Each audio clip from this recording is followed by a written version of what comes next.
rồi gue nam ai dai je lo je ba ro vi dam guru ra nam men da la gam ni yan dai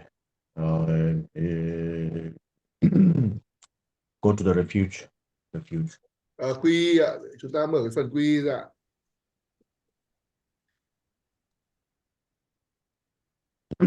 Zong ye je da za ye je nam la zhang zhu ba do da nian jie zhe je da ye je je ye be zhe nam ye zhe la bian zhe re sa zhu ba lai shu re song ye je da za ye zhe nam la zhang zhu ba do da nian jie zhe je da ye je je ye be zhe nam ye zhe la bian zhe re san ye zhu ba lai shu zang ye zhen ce ye zhe nam la zhang zhu ba do da nian ye zhe zhe da ye xue xie ye be zhe nam ye zhe la bian zhe san ye zhu ba lai shu. Oh yeah. Yeah.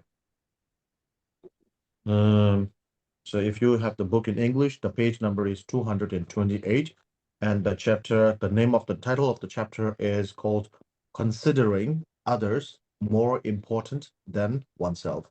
Yeah. So this is what we are going to, this is the threefold part of training on cultivating bodhicitta. Oh yeah. Yeah. Các quý vị đạo hữu nếu mà có sách tiếng Anh thì mở trang 224, còn các vị đạo hữu nào có sách tiếng Việt thì mở trang 354. Phần này có tên gọi là xem người khác quan trọng hơn mình. Đây là một trong 3 cái bước để mà chúng ta trưởng dưỡng rèn luyện Bồ Đề Tâm là số. So if you remember, we started with seeing oneself and others as equal. We also that was the first part of the training, seeing yourself and the others as equal, and then the next was the taking the pain and suffering, or basically it's called exchanging. Take the pain of others and give the joy to others, right? Take their pain to oneself and give your joy to them. That is the exchange. So we have the first two, the equal and the exchange, and now the more important, right? Others as more important. This is the third step of the training on cultivating bodhicitta. Yeah. Những cái buổi học trước thì thầy đã giảng cho chúng ta 2 cái bước đầu tiên. Đấy là cái bước đầu tiên, đấy là bước mà chúng ta xem người khác bình đẳng, ngang bằng với mình. Và bước thứ hai là chúng ta hoán đổi giữa bản thân mình và người khác. Chúng ta trao đi những cái niềm vui, niềm hạnh phúc của mình và nhận về những cái khổ đau, những cái chướng ngại của người khác. Như vậy cái đầu tiên là xem mọi người là ngang bằng, bình đẳng với mình. Và thứ hai là hoán đổi giữa ta và người. Và bước thứ ba là ngày hôm nay thầy sẽ giảng, đấy là chúng ta xem người quan trọng hơn bản thân chúng ta là số. Oh yeah. So I will, yeah. So the first line says, I may be in samsara, I may be reborn in hell, I may be ill, feverish, or suffering from any other misfortune, but I will bear it all. May the suffering of all others ripen in me. May other beings have all my happiness and all the effects of my good actions. Yeah. Ở ngay trong cái đoạn đầu tiên của cái phần này thì tác giả đã có nói rằng là tôi có thể ở trong vòng luân hồi, tôi có thể bị đọa trong địa ngục, tôi có thể bị bệnh tật, bị ốm, bị sốt hay đau khổ vì bất cứ sự bất hạnh nào khác, nhưng tôi sẽ chịu đựng tất cả những điều đó. Cầu mong cho đau khổ của người khác trổ quả ở nơi tôi, cầu mong cho những chúng sinh khác có được mọi hạnh phúc và mọi quả tốt của những thiện hạnh của tôi. Là số. Oh yeah. So here, if you look at this contemplation, what you're thinking is, I'm in samsara, I'm born in hell, I'm in this and that, much pain, but that pain that I'm going through may it bring the pain of all the other sentient beings into me, and that the pain of other beings disappear from this. So it's such a powerful prayer, such a powerful aspiration. Yeah. Khi mà chúng ta nói rằng là khi mà chúng ta quán chiếu, chúng ta thiền quán rằng là khi mà chúng ta đang ở trong luân hồi, chúng ta có thể ở trong địa ngục, chúng ta có thể có những đau đớn và chúng ta có thể nhận tất cả những điều bất như ý thế này thế kia, và chúng ta nhận về tất cả những cái khổ đau, tất cả những điều không không tốt đẹp đấy của chúng sinh, và chúng ta cầu nguyện như vậy thì chúng ta nhận về tất cả những khổ đau của chúng sinh, thì đây là một cái lời cầu nguyện hết sức là mạnh mẽ, hết sức là mãnh liệt là số. Yeah. So if you think of think of it from a very normal or very ordinary point of view, from a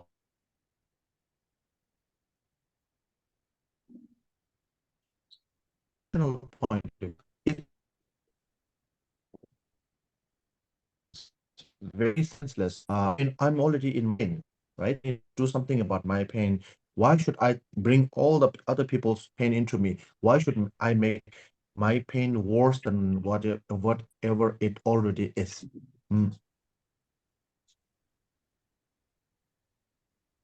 Yeah, why should I make my pain more worse than what it was by taking? I'm already in much pain, so when I take the pain of other people's, my pain will be much worse off. Why should I go through something worse? A very logical thing to think in today's world, in our day-to-day life, isn't it? Yeah. Mm. Trong khi mà chúng ta đứng từ góc nhìn của thế tục, góc độ nhìn của thế gian ấy, thì chúng ta sẽ suy nghĩ như thế này: bản thân chúng ta đang bị đau đớn, đau khổ rồi, chúng ta đang bị ốm đau bệnh tật rồi, tại sao chúng ta lại còn nhận về những cái khổ đau bệnh tật, đau đớn của những chúng sinh khác? Như vậy là bản thân mình đang đau đớn rồi mà mình lại nhận về những cái khổ đau đớn của người khác, thì như vậy là cái khổ đau đớn của mình nó lại còn càng tệ hại hơn nữa. Vậy thì tại sao lại làm như vậy? Đứng từ góc độ gọi là logic, góc độ biện chứng của thế gian, thì chúng ta sẽ có những cái suy nghĩ như vậy là số. And it's true. And it's true in this regard. From a very conventional point of view, the our current position, our current attitude, or the outlook on the world, depending on our current outlook on the world, that is very much true. But then, conversely, when you think of it from the Buddha's point of view, or from the the Dharma teaching point of view, then you will find out that the pain that you're going through, there is no way out of it anyways. Whatever, let's say, if you're going through some very painful state, that pain is already there. It already come. That means that pain, you cannot you cannot make that pain go away. You have to suffer, go through that pain, and after some time, after treatment, this and that, the pain will go away. But other than that, the pain will not just disappear by thinking about it. But on the other side, by reflecting on the pain of all the other sentient beings, you make your own pain seem much more, make it seem smaller.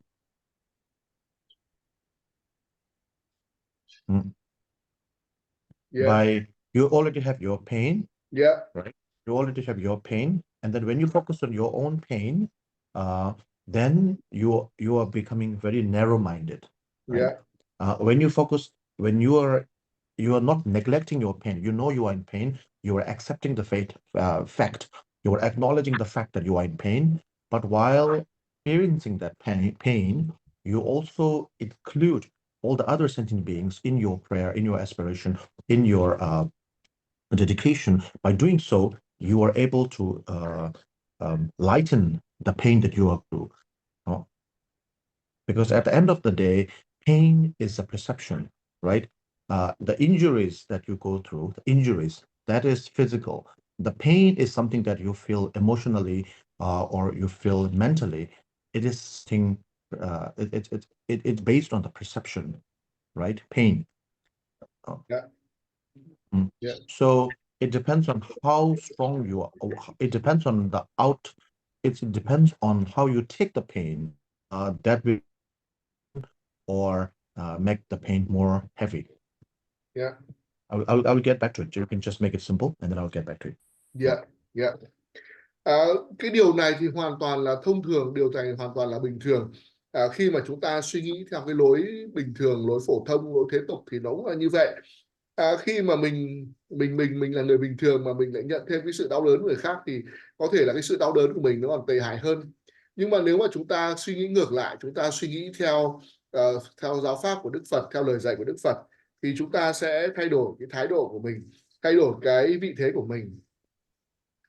Chúng ta nghĩ rằng là khi mà chúng ta đang phải chịu đựng một cái cơn đau, cái cơn đau này thì rõ ràng là cơn đau này nó đang hiện hữu ở trên thân của chúng ta rồi, và chúng ta phải chịu đựng nó, và chúng ta phải chấp nhận sau một thời gian chữa trị thì là cơn đau này, cái sự bệnh tật để ốm đau này thì nó mới hết đi, chứ không phải là chỉ đơn giản là nghĩ về nó một cái là nó hết cơn đau là ngay lập tức. Nhưng mà khi mà chúng ta, trong lúc mà chúng ta đang chịu đựng cơn đau đấy, chúng ta quán chiếu về những cái cơn đau của người khác, chúng ta nghĩ rằng là mình cũng nhận thêm một cơn đau của người khác, thì không những là nó không nặng thêm cái cơn đau của chúng ta, mà nó thực ra là nó làm nhẹ thêm cơn đau của chúng ta. Nếu như mà khi mà chúng ta đau đớn và chúng ta chỉ nghĩ đến cái việc tập trung vào cái cơn đau của mình thôi, làm đau cho hết cơn đau của mình thôi, thực ra thì chúng ta có một cái tâm thức nó rất là hạn hẹp. Nếu như mà chúng ta chỉ tập trung vào cơn đau của chúng ta thì chưa chắc cơn đau của chúng ta nó đã giảm được.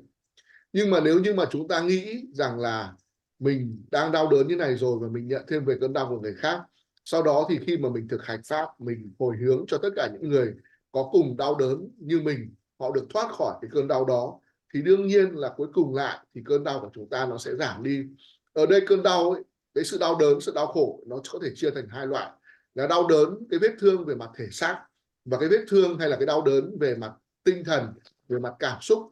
Thì kể cả trong hai loại như thế, thì nếu như mà chúng ta nhận thức được rằng là nếu như mình nhận cái sự đau đớn của người khác về, mình chia sẻ sự đau đớn với người khác, mình hồi hướng công đức cho họ, thì mình bản thân cái sự đau đớn của mình cũng giảm đi, và cái sự đau đớn của người khác cũng giảm đi. Thế như vậy là mọi thứ ở đây nó hoàn toàn phụ thuộc vào nhận thức của chúng ta. Khi mà nhận thức của chúng ta thay đổi thì chúng ta có thể làm cho cơn đau của chúng ta thay đổi, và ngược lại chúng ta có thể làm cho cơn đau của chúng ta nó trầm trọng thêm. Là sống. So when I say pain, I'm actually referring to the word suffering in the text, but because it's much more relatable and much easier to comprehend when you use the term pain. So in any ways, suffering or pain, when you go through pain, that pain is already there, right? But when you include, for example, let's give an example of just a very simple example of a headache or a stomach ache. Let's say stomach ache. So when you go through a stomach ache, very, very painful stomach ache experience, that experience will not go away. You may have to take medicine, you may have to, distract yourself, you may have to do many things. And the pain will be there for a couple hours, couple of days, it will be there. There is no way to escape that pain. The pain will not disappear right away. But by reflecting instead of thinking of the pain that you have, when you just think of the stomach pain, the only thing is my stomach pain, my stomach pain, my stomach pain. If you focus only on the pain, and you can do this the experiment by yourself. When you reflect only on the pain, you will feel as the pain is increasing, because the only thing that is in your mind, the only thing that occupies your mind is the pain. So you will feel as if the pain is increasing. Even as I said earlier, pain is perceptual. It depends on the perception that you have. So if you only focus on the pain part, then you will feel the pain more and more and more, and as if the pain is increasing like that. Yeah. Khi mà thầy sử dụng cái từ pain, tức là từ đau đớn ấy, thì thầy cũng có hàm ý tức là khổ đau. Nhưng mà khi mà thầy dùng cái chữ pain có nghĩa là để cho các quý vị có thể dễ dàng hiểu và cảm nhận hơn. Ở đây pain tức là đau đớn, tức là bao gồm cả những sự khổ đau nữa. Khi mà chúng ta nói đến cái sự khổ đau, sự đau đớn ấy, thì rõ ràng là cái sự khổ đau nó đã có sẵn ở trong chúng ta rồi. Bây giờ thầy lấy một ví dụ để minh họa cho điều này. Giả sử như là quý vị bị đau đầu, hoặc là đau dạ dày, đau bụng chẳng hạn. Thì bây giờ lấy ví dụ về đau dạ dày cho nó dễ. Khi mà chúng ta đau dạ dày thì chúng ta có cái trải nghiệm rất là đau đớn, và cái trải nghiệm này nó sẽ kéo dài. và khi đó thì chúng ta cần phải chữa trị và thậm chí là cần phải dùng thuốc, và cái cơn đau này nó có thể kéo dài vài giờ và thậm chí là một vài ngày, và nó không tự nhiên mất đi mà có thể là nó phải có một cái thời gian, nó phải trải qua những giai đoạn khác nhau và chúng ta phải chấp nhận, phải chịu đựng cái cơn đau đớn đó.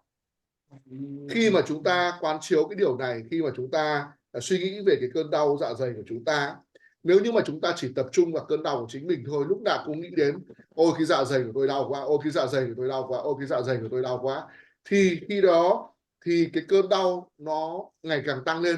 Tại vì sao? Bởi vì tất cả lúc đấy mọi thứ nó chi phối, nó chiếm hữu cái tâm trí của chúng ta chỉ là cơn đau dạ dày thôi. Do vậy cái cảm xúc, cái cảm giác đau nó tăng lên.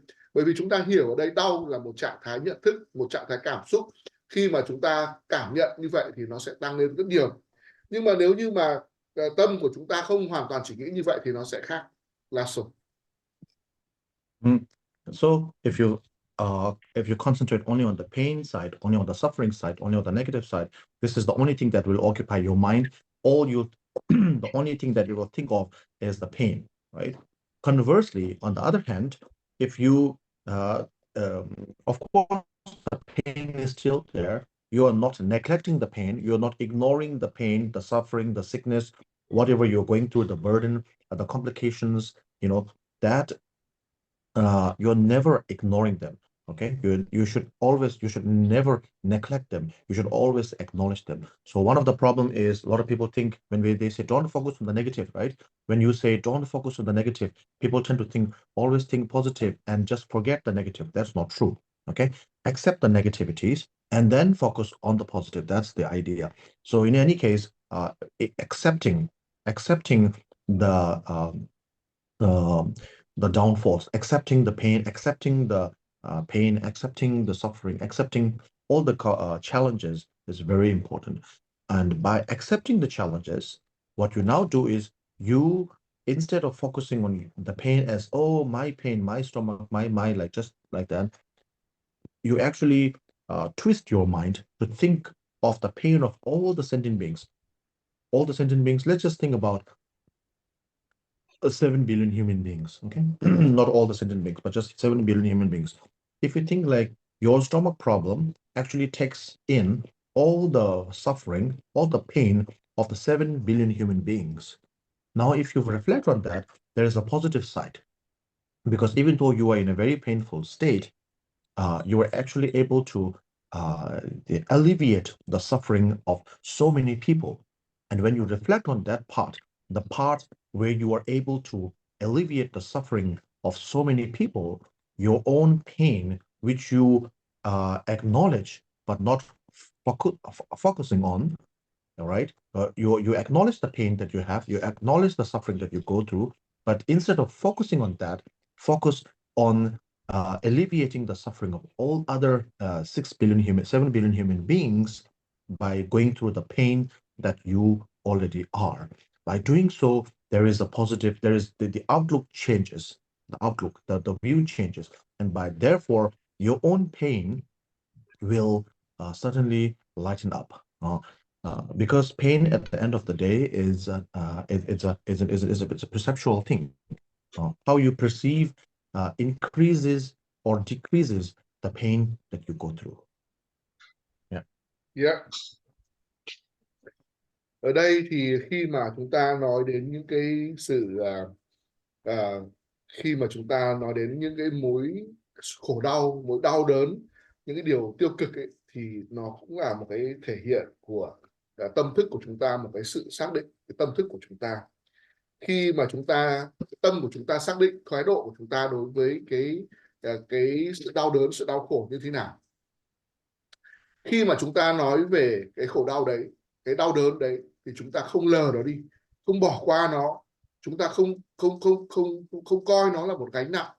Chúng ta chấp nhận, chúng ta hiểu, chúng ta ý thức được rằng là cơ thể của chúng ta, thân của chúng ta, tâm của chúng ta đang đau đớn đấy, và chúng ta không quên nó, chúng ta không lờ nó đi, và chúng ta ghi nhận cái việc là chúng ta có đau đớn đấy.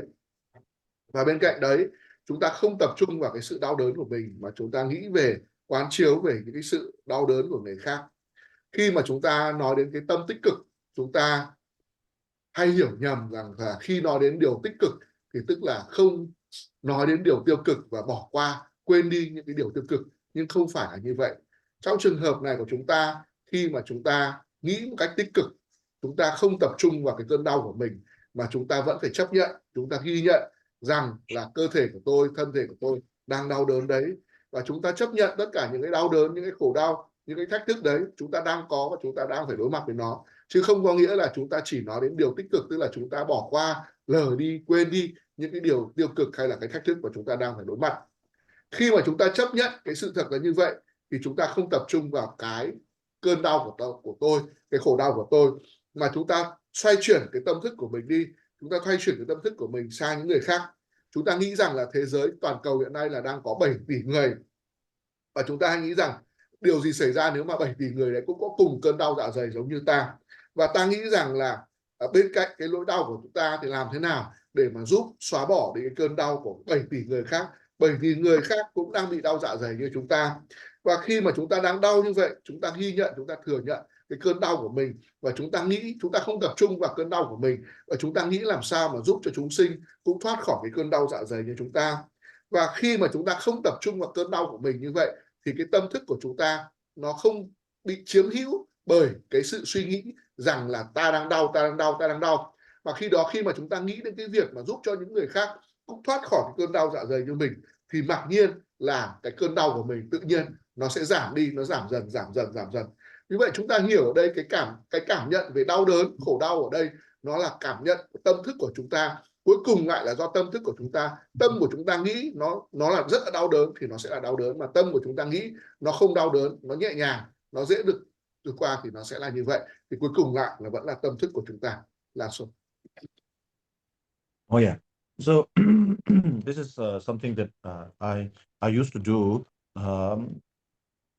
myself when I go through different sicknesses and things like that, because the sickness is already there. If I get sick with cold or with fever, I'm going to be sick for a couple of days or at least 1 or 2 days.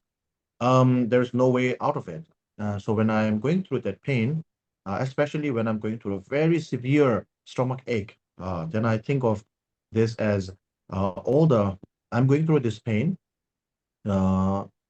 I used to do this practice like when I was very small, maybe like 15, like 14, like that. I found out that sort of instruction in a bodhicitta training booklet, and then I applied that book. I applied that method, and it was very helpful for me. And the reason I did practice this was for selfish reasons, not for selfless reasons, but for selfish reasons. Because when I go through very severe pain, when I was younger, much younger, I go through a lot of severe stomach pain. And then when I go through a severe stomach pain, then I think that the pain I'm going through, the stomach ache, is actually I'm taking the pain of all the sentient beings. So when I focus only on the pain that I have, my stomach ache itself, then the pain is unbearable. I have to like I cry in pain. But when I focus on the fact that I am taking the pain of all the sentient beings into this pain that I'm already experiencing, then my pain lightens up. It lights up. It goes. It decreases. Of course, it's not easy. So I begin by taking the pain of my loved ones, like such as my family and friends, and then gradually I spread it over to people that are non-friends, right? We call or the strangers, not non-friends. Then I also apply it on people whom I dislike, and it is very challenging. But then, of course, it's also alleviates the suffering that you go through as well. So, of course, as a bodhicitta practitioner, you're not training this on you're not training on this considering others more important than oneself. You're not training in this for the sake of selfish reasons. When I was in my teen, I used to practice this as a selfish reason, but that is not what you should be doing. But in any case, by focusing on such by doing so, your pain will decrease certainly. Yeah. Khi mà thầy còn trẻ thì thầy thường là hay bị đau dạ dày. Và lúc mà thầy 14, 15 tuổi là thầy hay bị đau dạ dày. Và cái đau dạ dày của thầy là nó đau rất là khủng khiếp, mà đau đến mức độ là đau đến mức độ là thầy phải khóc. Và cái cảm xúc đau đớn đấy nó rất là kinh khủng. Và khi đó thì thầy bất chợt là thầy tìm được một cái quyển sách hướng dẫn về rèn luyện Bồ Đề Tâm, và có một cái phương pháp để mà rèn luyện Bồ Đề Tâm. Thì lúc đó thì thầy đã ứng dụng cái phương pháp này một cách rất là ích kỷ, tức là vì chỉ nghĩ là để làm sao mà giải thoát được cơn đau của mình thôi, chứ lúc đấy không phải là động cơ là vị tha đâu, động cơ là vì chúng sinh đâu. Khi mà thầy bị rất là đau đớn như vậy thì cái cơn đau đớn dạ dày nó khiến cho thầy khóc, và thầy đau lắm, đau rất là đau. Và khi đó thì thầy nghĩ rằng là nếu như mình chỉ tập trung vào cái cơn đau của mình thôi thì cơn đau đấy khủng khiếp luôn, không chịu đựng được. Nhưng mà thầy thay vì tập trung vào cơn đau của mình, thầy lại nghĩ về những người khác, nghĩ về cơn đau của người khác. Và khi đầu tiên thì thầy chỉ mới nghĩ về những cái người ở xung quanh, những người thân của thầy thôi, ví dụ như là gia đình của thầy, bạn bè của thầy. Sau đó dần dần thì thầy tăng lên là các cái bạn bè, sau đó thì dần dần là mở rộng ra là những người mà thầy không không thích.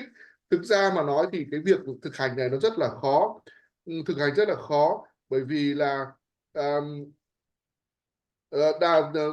vì vì là nếu như mà chúng ta không luyện tâm, chúng ta không rèn luyện tâm ấy, thì cái việc mà nhận cái khổ đau của người khác về mình là rất là khó. Nhưng mà nếu như mà chúng ta thực hành vì cái phát triển Bồ Đề Tâm ấy, thì để chúng ta coi người khác quan trọng hơn mình, chúng ta nhận cái khổ đau về mình, thì đấy là cách thực hành để chúng ta giảm bớt cái cơn đau của mình. Trên thực tế thì cái ví dụ của thầy là đầu tiên là thầy xuất phát từ cái động cơ ích kỷ, tức là chỉ muốn làm cho mình giảm cơn đau thôi.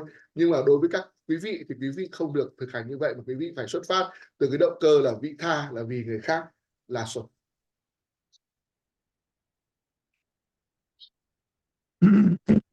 And then this is not something made up, okay?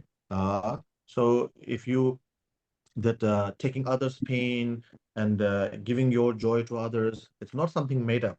It's not something that just some philosophical or some people think like, oh, it's just a religious, or think that people just imagine everything, not physical, not real. Absolutely not like that. And I give you one example. I tell you why. Uh, when you see that actually can happen. For example, when you watch something very graphic, very depressing, let's say you are watching, for example, when you go through the street and you see a very, very, very poor, let's say a beggar, who is very sick, who is writhing in pain, lying down there, you feel the pain. You cannot like stand it.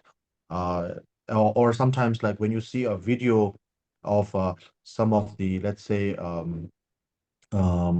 okay, let's say a very depressing video of children beating their elderly parents, or the other way around. Some people basically abusing other people, be it men, women.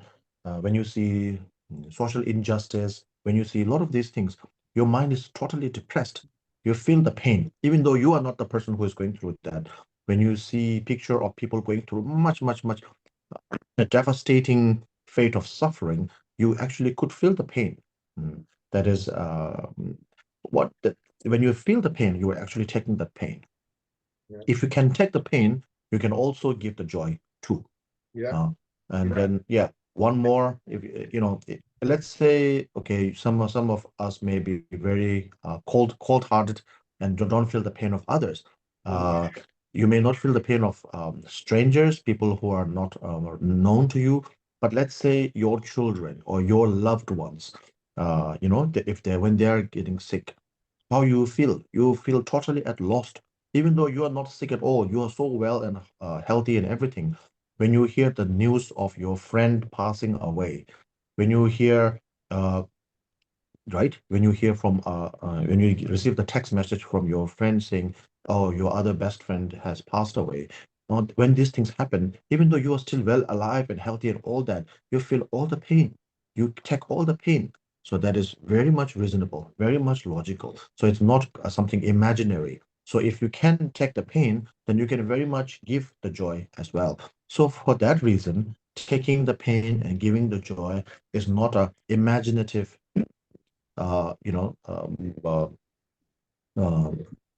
saying from the old text. It's very, very, very practical training. Yeah. Khi mà chúng ta thầy lấy ví dụ như thế này, khi mà chúng ta đi ngoài đường, chúng ta thấy những người mà đang trong cái tình trạng rất là khổ đau, rất là đau đớn, rất là cùng cực, rất là gọi là vô vọng. Ví dụ chẳng hạn như là chúng ta nhìn thấy những người ăn xin ở bên đường, người ta nằm quằn quại ở bên đường, quần áo thì rách mướp tả tơi, thì tự dưng là mình nhìn thấy cái cảnh đấy là mình đã cảm thấy xúc động, mình đã cảm thấy thương cảm rồi. Hoặc là khi mà mình nhìn thấy những cái đứa trẻ mà bị đánh đập, bị lạm dụng, hoặc là mình nhìn thấy những cái cảnh đàn ông đánh nhau, đàn bà đánh nhau, hoặc là mình nhìn thấy những cái cảnh mà gọi là gọi là phi lý, gọi là bất công bằng ở ngoài đường ấy, thì tự nhiên là mình cảm xúc là mình cảm thấy là cái người đấy người ta khổ đau quá. Mặc dù mình không phải là người bị đánh đấy, mình không phải là người bị lạm dụng đấy, nhưng mà mình cũng cảm thấy rất là khổ đau, mình cảm thấy rất là đau đớn. Thì đấy chính là cái việc mà chúng ta cảm nhận, chúng ta cảm nhận được cái nỗi đau của người khác, mình cảm nhận được, mình giống như mình nhận về cái nỗi đau của người khác ấy.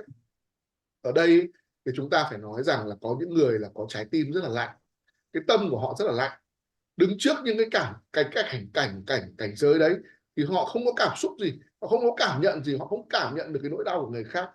Nhưng mà bây giờ hãy lấy ví dụ là với những người mà có trái tim lạnh đấy, giả sử mà con của họ bị đánh đập, bị lạm dụng, giả sử là những người thân yêu của họ, ví dụ như là vợ con hoặc cha mẹ của họ bị đánh đập, bị lạm dụng chẳng hạn, thì liệu họ có những cái cảm xúc đấy hay không?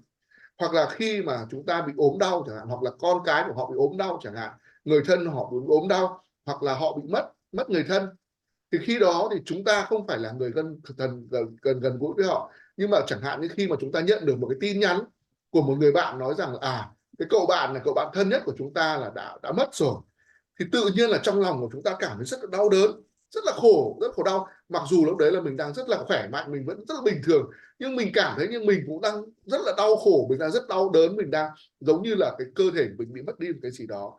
Như vậy là chúng ta có thể thấy rằng là ở đây khi mà nói về việc là hoán đổi bản thân ta với người, trao đi cái niềm hạnh phúc, niềm vui của mình và nhận về cái khổ đau người khác, nó chẳng phải là cái gì lý thuyết hay là sáo rỗng hay là triết lý hay là triết học hay là tôn giáo gì ở đây cả. Thực ra nó rất là logic và rất là biện chứng, bởi vì chúng ta có thể thấy rất rõ đây là cái điều rất có thực, rất là hiện thực, chứ không phải là lý thuyết về tôn giáo hay là triết lý hay là những lời được ghi ở trong những cái quyển sách cổ, là nó rất cụ thể. Do vậy cái việc mà chúng ta hoán đổi giữa ta và người, chúng ta cho đi cái niềm vui, cái hạnh phúc của mình và nhận về cái khổ đau, cái đau đớn của người khác, là điều hết sức là logic và hết sức là hợp lý ngay ở trong cái cuộc đời này là sống. One more example, okay? Because examples give you some insight into what I'm talking about, makes it more clear. For when you watch a as I said, a clip or a video of someone beating a very poor stray dog, common mongrel beating a dog, or for that you feel the pain. And when you watch war documentaries, you feel, if it's related to your own country, you feel sometimes patriotic, or you feel devastated, you feel pain, even though it happened 50 years ago, 30 years ago, 80, 90 years ago. You still feel the pain, even though you are not part of, you are not in that video. You are not the one who was the direct recipient of that pain. You still feel the pain when you watch like that. And when you watch very tragic videos, tragic clips, you always feel the pain. So feeling the pain, sometimes when you watch a movie, right, even though it's all fiction, it's all made up, it's all fiction and not real, you still feel the pain. When you watch a very sorrowful movie, at the end of the when the movie ends, you are all tearing up, right? You're crying, even though it's imaginative and not real. You still can feel the pain. So for that reason, that's the reason pain is perceptual. It's based on the perception, how you take it. So for that reason, these practices, once again, I would like to highlight, these practices are not just something illusionary or just some imaginary things, but actually very real, very practical to take the pain of others and to give joy to others. Yeah. Bây giờ thầy lại lấy một ví dụ khác nữa để minh họa cho cái điểm này, để làm rõ, để quý vị hiểu rất rõ cái điểm này. Khi mà chúng ta xem những cái đoạn phim, xin lỗi là chúng ta có thể xem ở ngoài đời thực, khi mà chúng ta đi ngoài đường và chúng ta nhìn thấy những người khác, người ta đánh những cái con chó hoang, con chó mà chạy ở ngoài đường phố ấy, thì chúng ta cảm thấy là mình cũng đau đớn. Khi mà con chó đấy nó bị đánh thì mình cũng cảm thấy bị đau đớn. Khi mà chúng ta xem những bộ phim tư liệu, bộ phim tài liệu nói về những cái cuộc chiến tranh mà đã diễn ra đặc biệt là ở đất nước mình, khoảng độ đã diễn ra 50 năm, 30 năm, 80 năm, 90 năm trước đây rồi. Mặc dù là mình không phải là người chiến sĩ, mình không phải là người mà thực thiết rơi vào trong cái hoàn cảnh chiến tranh đó, nhưng mà mình cũng nhìn thấy, mình cũng cảm nhận được cái sự tàn phá, sự dã man, sự tàn độc của chiến tranh, và mình cảm thấy tất cả những sự đau đớn giống như là mình đang trực tiếp đang ở trong cái hoàn cảnh chiến tranh đấy, đang ở trong hoàn cảnh chiến tranh đó. Khi mà chúng ta xem những cái bộ phim, chúng ta xem những bộ phim ở truyền hình, ở trên TV ấy, là những cái thứ mà gọi là hoàn toàn là do người ta đạo diễn, người ta viết ra kịch bản, có thể không phải là những bộ phim, không phải là những thứ có thật, nhưng mà đến cuối đoạn phim thì chúng ta xúc động, chúng ta khóc, nước mắt cứ rơi khi mà chúng ta xem những cái bộ phim như vậy. Thì như vậy rõ ràng ở đây là cái gì? Chúng ta có thể thấy là cái khổ đau, cái đau đớn nó hoàn toàn là do cái nhận thức, do cái tâm thức của chúng ta nó cảm nhận, nó nhận thức được. Như vậy là ở đây cái việc mà hoán đổi giữa ta và người, cho đi cái hạnh phúc, cái niềm vui của mình và nhận về cái khổ đau, cái đau đớn của người khác, nó không hề là ảo tưởng, nó không hề là tưởng tượng, nó không hề là tôn giáo, nó không hề là chuyện sách vở, chuyện lý thuyết, chuyện triết lý, mà nó là rất là thực, nó rất là thực tiễn, nó rất là đời thực trong cuộc sống của chúng ta, khi mà chúng ta trao đổi, cho đi cái hạnh phúc của mình và nhận về cái khổ đau của người khác, và hoán đổi giữa ta và người là những điều hết sức là thực ở trong chính cuộc đời này. Là số. Once again, when I say pain, I'm referring to suffering in general. I'm not saying physical pains are not real, okay? Physical pains are real pain. So this is just a metaphor. In any case, now we will go get back to the text. There was the story of one master, Maitri Yogi. Maitri Yogi is one of the teacher of Master Atisha, the great Master Atisha. So when he was giving the Dharma teaching, someone outside threw a stone at the dog, and the dog was, very much hurt. And the master was giving Maitri Yogi, he was giving a teaching, and while he was giving teaching, he cried out in pain, such pain. And then people who was listening to the teaching, they wondered what happened. Maybe the teacher was having some sickness. Maybe he was in some. There was some physical thing that happened to him, physical pain inflicted to him or something. So they have no idea what happened. But what actually was happening is because Maitri Yogi, who is clairvoyant, meaning who can see other people's mind and emotions, he could actually feel the pain of the dog who was pelted with the stone. And so while giving the teaching, when he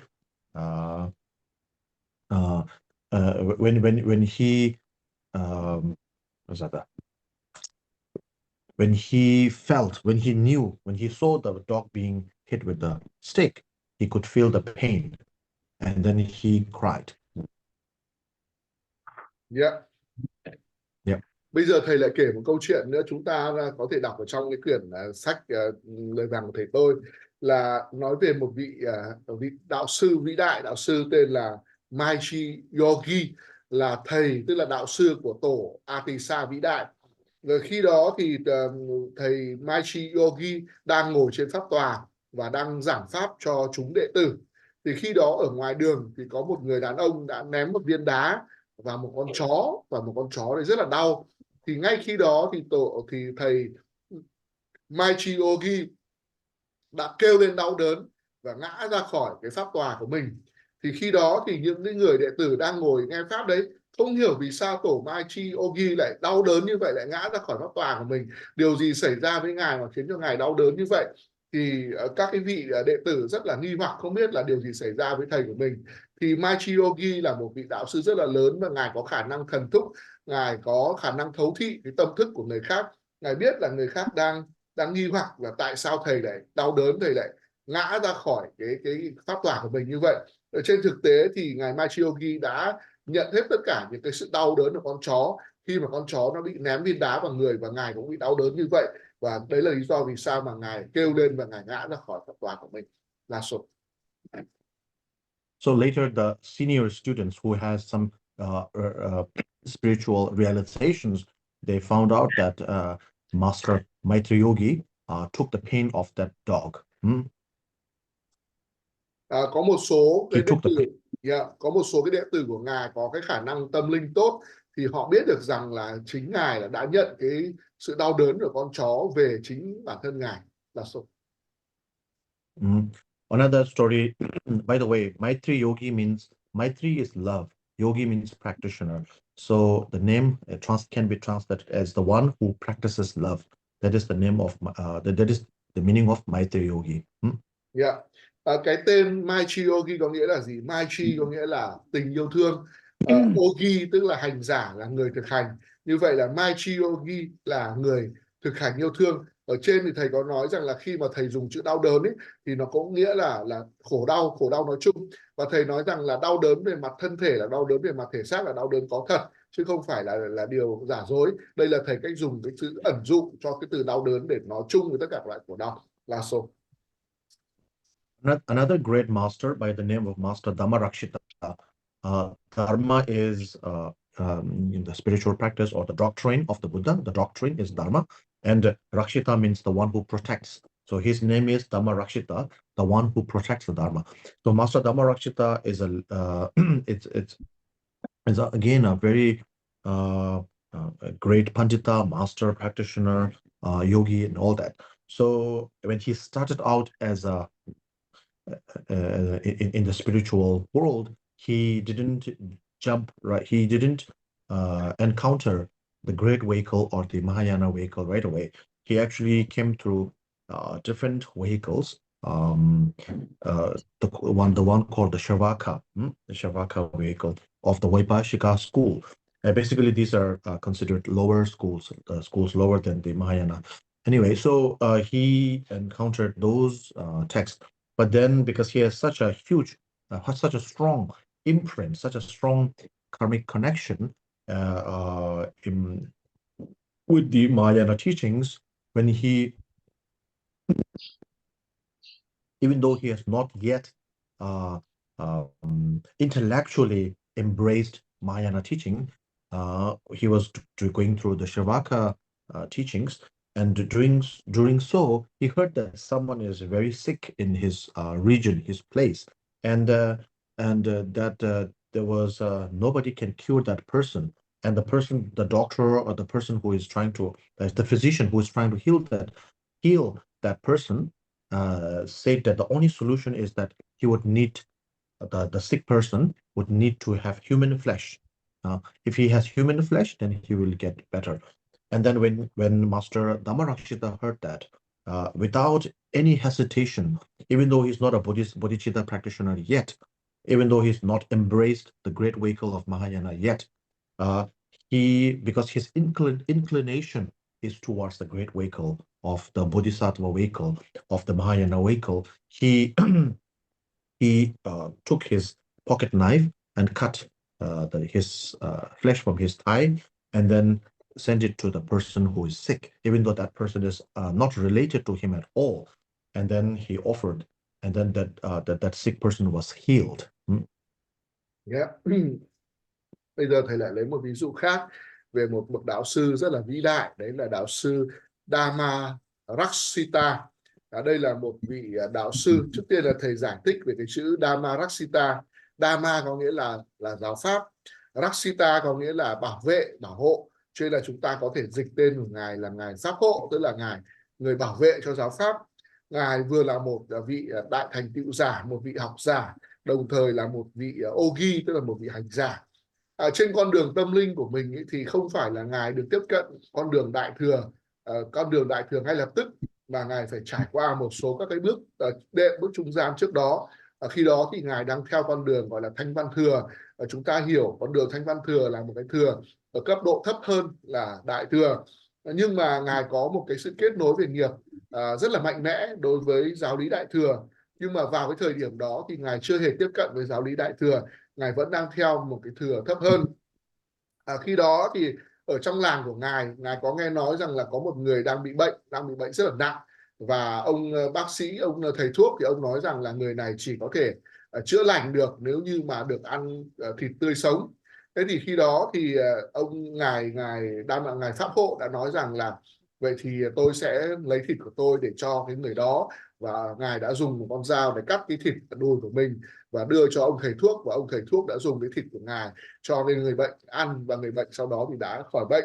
Thì có thể nói là đây là một cái hành động hết sức là vĩ đại, một cái hành động chấp nhận khổ đau của mình để giúp đỡ cho người khác. Và về sau thì chính là ngài đã bước đi trên con đường của Bồ Tát đạo, con đường của đại thừa.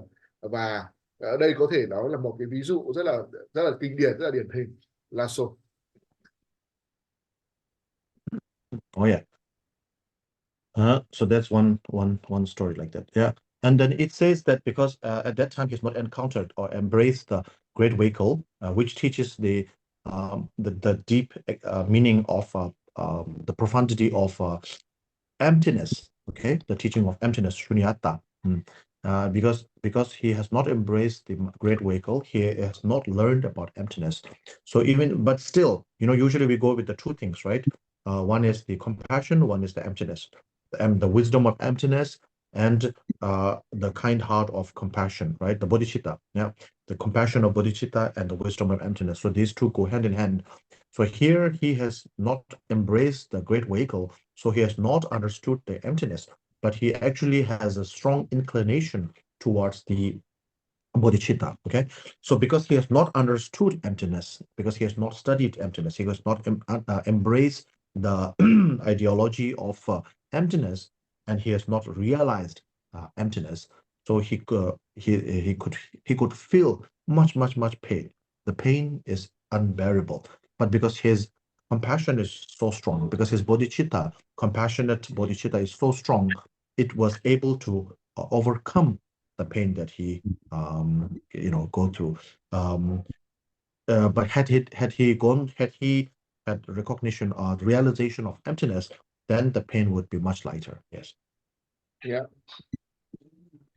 Ở cái ví dụ này thì chúng ta thấy một cái điều như thế này, tức là ngài pháp hộ thì lúc đấy thì ngài chưa hề gặp được con đường đại thừa, ngài vẫn chưa hiểu về tánh không, ngài chưa biết được lý thuyết về tánh không. Ở đây chúng ta luôn luôn phải ghi nhớ rằng là chúng ta là những người mà tu học thì chúng ta phải ghi nhớ có hai cái cánh của đôi chim, hay là hai cái nội dung. Thứ nhất là lòng từ bi, và thứ hai là tánh không. Ở đây chúng ta hiểu lòng từ bi chính là một cái trái tim tốt lành, chính là bồ đề tâm của chúng ta. Và tánh không ở đây chúng ta hiểu đấy chính là trí tuệ. Như vậy là từ bi và trí tuệ, hay là từ bi và tánh không, nó giống như đôi cánh của Phật pháp. Nếu như mà chúng ta thiếu một trong hai, tức là chúng ta chưa đầy đủ. Vào thời điểm đó thì ngài pháp hộ, lúc đấy thì ngài pháp hộ đi theo con đường thanh văn thừa, thì ngài chưa hề bước trên con đường đại thừa, ngài chưa hề tiếp cận với lý thuyết về tánh không, ngài chưa hiểu được tánh không. Cho nên lúc đó thì ngài chưa hiểu về tánh không, nhưng mà ngài chỉ có một cái lòng từ bi rất là lớn. Có cái lòng từ bi rất là lớn thì khi mà ngài có lòng từ bi thì ngài cảm nhận được nỗi đau của người khác, và ngài dùng cái thịt của mình để cho người khác ăn. Và nhờ cái lòng từ bi rất là lớn như vậy thì ngài có sự kết nối với con đường của Bồ Tát đạo, và nhờ cái con đường Bồ Tát đạo đấy thì ngài mới hiểu ngộ ra được tánh không. Và nhờ có tánh không thì ngài càng cảm thấy là cái cơn đau của mình nó càng giảm đi, nó càng nhẹ nhàng đi, là số. Because he didn't realize emptiness, his pain was very strong. Even though his compassion was very strong, so it was able to overcome his fear of losing his flesh and body and all that, but the pain was still very much true and there. So with much pain he went to sleep, and when he went to sleep he could not sleep, and finally with much struggle, with much exhaustion, out of exhaustion, he fell into a light sleep. And when he went to sleep, he had a dream And in that dream, there was a white man, the person who is all white, very fair, and totally dressed in white clothes and all that. And he said, whoever wants to attain enlightenment, whoever wants to become a Buddha, must go through all sort of trials and errors, trials just like you did. Well done, well done. This is the trial that one should go through if you want to attain enlightenment. And then that man, that white man, the fair, the white person, he spat on the wound and he rubbed the wound like that. And when he woke up from the sleep, from that dream, that pain has gone, the wound has gone, everything is gone. And then Dhammarakshita, not only that, he was actually able to uh, recite the whole, the 5 treatises on the middle way by Master Nagarjuna. Yeah.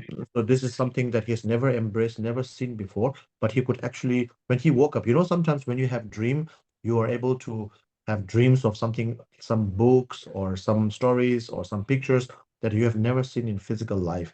And you could actually recite some poems. Sometimes we have dreams when we wake up, we could remember some very nice uh, poems or things like that. So sometimes very wise reflection on our life like that, right? So the Dhammarakshita also has a similar experience. Yeah. And it happens to the person who is all totally draped in white happens to be none other than the great compassionate Buddha Chenrezig. Yeah.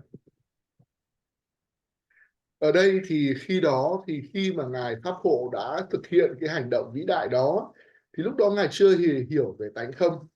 Ngài vẫn cảm nhận được cái cơn đau đớn của mình, ngài vẫn cảm nhận được rất rõ ràng cái cơn đau đớn của mình, nhưng mà vì cái lòng từ bi rất là rộng lớn cho nên là ngài mới quyết định là vượt qua cơn đau đớn đó để mà cắt cái thịt của mình cho cái người bệnh nhân đó. Ngài vượt qua cái nỗi sợ hãi là mình sẽ bị mất thịt đau đớn, sẽ mất máu và đau đớn. Khi cái cơn đau của ngài đang trải qua ấy, thì ngài cố gắng là ngủ, nhưng mà ngài không ngủ được, và đến khi mà ngài bị kiệt sức vì mất máu, vì đau, thì ngài rơi vào một cái giấc ngủ. Ở trong cái giấc ngủ đấy của ngài thì có một người đàn ông rất là trắng, da rất là trắng và mặc toàn đồ trắng đến gặp ngài và nói với ngài rằng là bất cứ một kẻ nào mà muốn đạt được quả vị Phật, muốn đạt được quả vị giác ngộ thì đều phải trải qua những thử thách như vậy.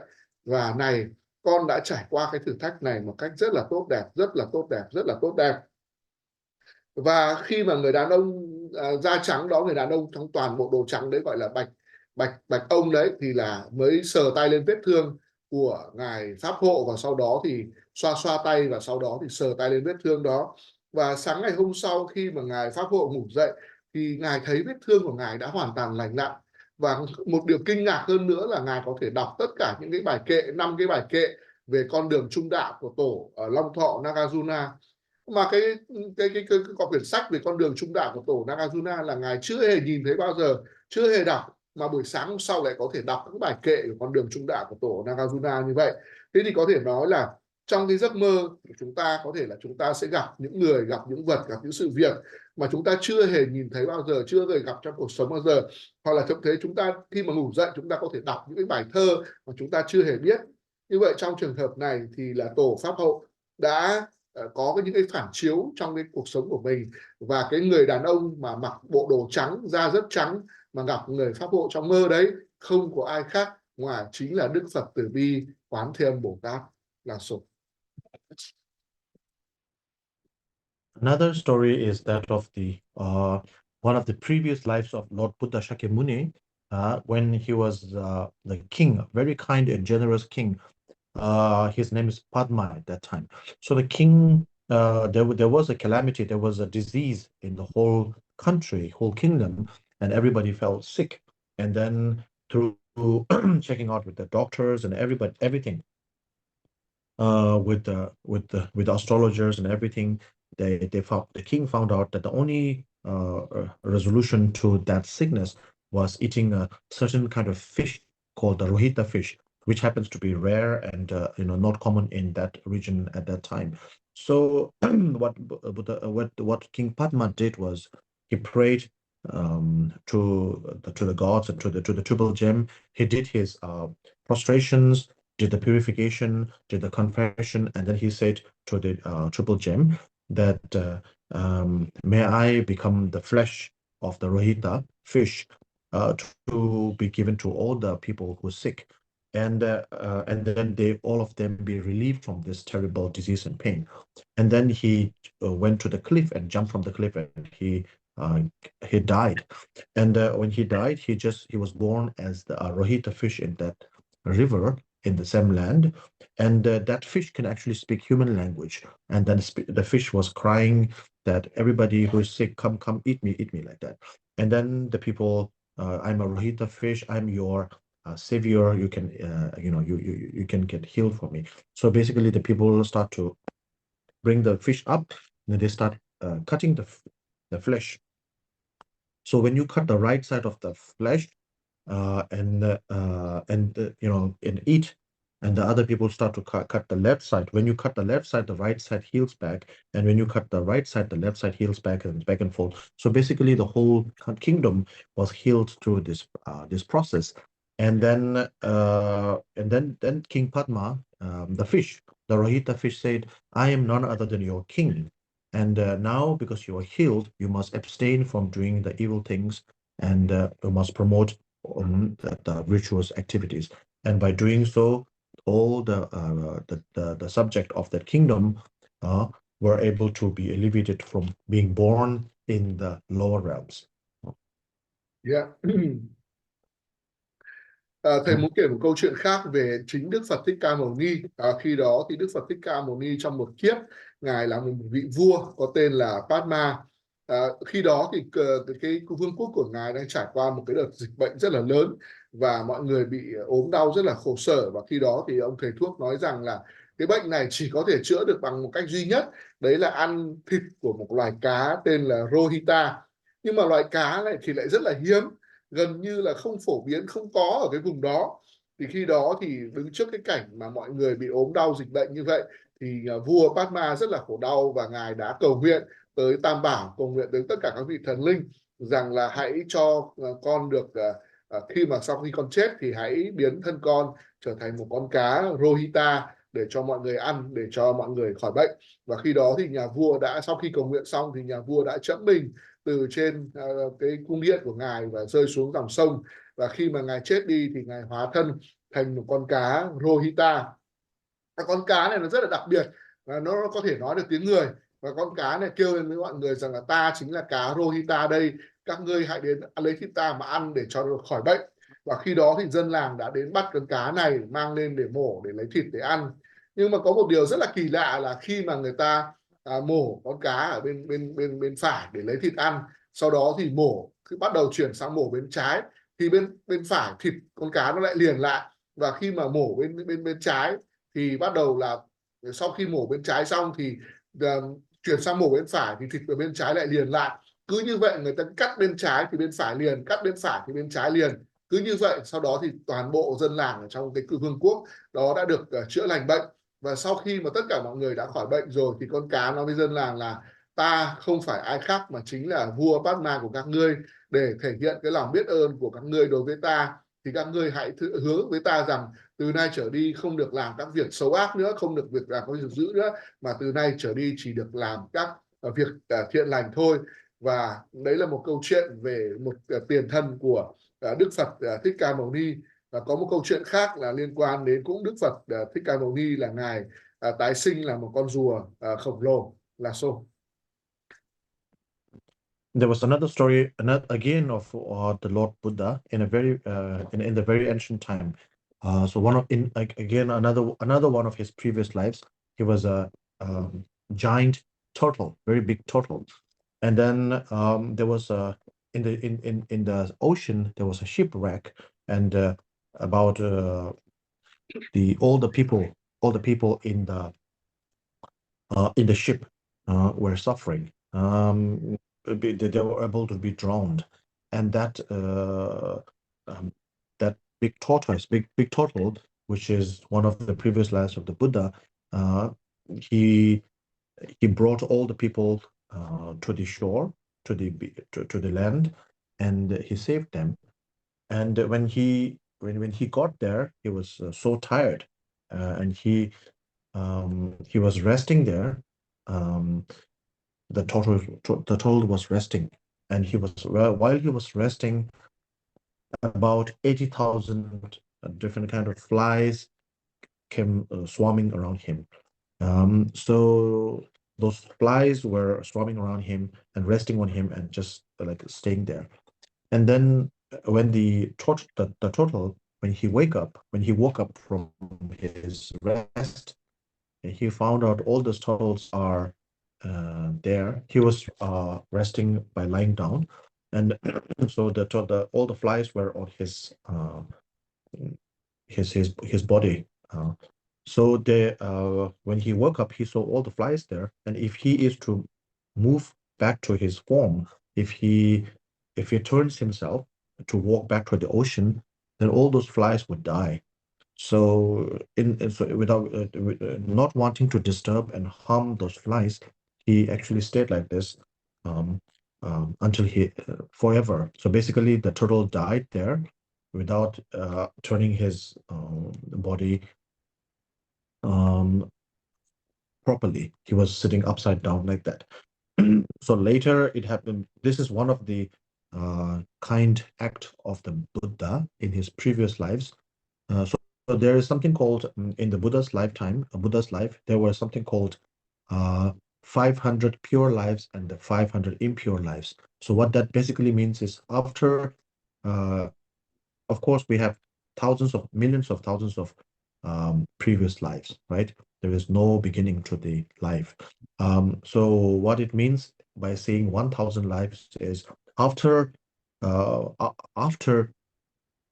committing oneself to bodhicitta, after generating the bodhicitta for the very first time, then every time you take every life that you have, every birth that you have had, right, is considered as this life.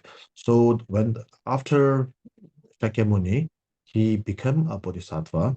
There was 500 pure lives and 500 impure lives. Basically, what that means, pure life means being born as a king with wealthy, with wisdom, like that. Impure means being as a poor person, being as a born as an animal, being born as an insect, like that. So this total was one of his impure lives, and he saved so many fishermen that time, so many sailors at that time, hundreds of sailors at that time, and also he saved those 80,000 flies. By doing so, later on, when he was giving the Dhamma talk in Varanasi, those 80,000 flies were born, attended the Buddha's teaching as angels. So Yeah. basically, these are instances of exchanging one's happiness, taking others' pain, and giving one's joy, like that. Yeah. Khi mà Đức Phật lúc đấy trong một cái kiếp của Đức Phật, tiền thân của Đức Phật, thì Đức Phật là một con rùa rất là khổng lồ. Khi đó thì có một cái con thuyền rất là lớn chở 500 cái hành khách ở trên cái con tàu đó, và con tàu bị vỡ, con tàu bị đắm. Và khi đó thì rùa vĩ đại đã nổi lên và nói rằng là các ông hãy trèo lên trên mai của ta và ta sẽ chở các ông vào trong đất liền. Và khi đó rùa đã chở 500 cái vị hành khách đó, 500 cái vị là lái buôn đó, từ con tàu đắm đó vào trong bờ. Nhưng mà khi mà vào được đến bờ thì là rùa mệt quá, rùa kiệt sức, rùa nằm ở trên đất đấy. Thì khi mà rùa đang nằm kiệt sức ở trên đất đấy thì có 500, xin lỗi, là có 80.000, có một cái đám mây đen là gồm 80.000 con ruồi. 80.000 con ruồi để thấy cái xác của con rùa đang nằm ở trên bãi biển như vậy thì xà xuống và hút máu con rùa. Thì khi đó thì con rùa đã nghĩ rằng là nếu như bây giờ mà ta lật ngược lại hoặc là ta bơi xuống biển thì 80.000 con ruồi kia nó sẽ bị chết. Và cuối cùng là con rùa chấp nhận là cứ nằm yên như thế để cho 80.000 con ruồi nó hút máu mình cho đến khi mà bị chết. Thế thì sau đó thì đấy là một kiếp của Đức Phật, tiền thân của Đức Phật.